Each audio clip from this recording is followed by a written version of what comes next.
You ask Tiger to solve. This deals with linear equations with one unknown. The final result is j equals 2. Let's solve it step by step. Simplify the expression. Simplify the arithmetic. Group all constants on the right side of the equation. Subtract 19 from both sides. Simplify the arithmetic.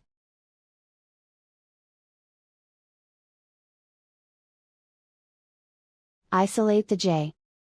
Divide both sides by -16.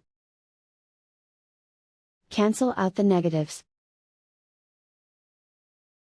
Simplify the fraction. Cancel out the negatives.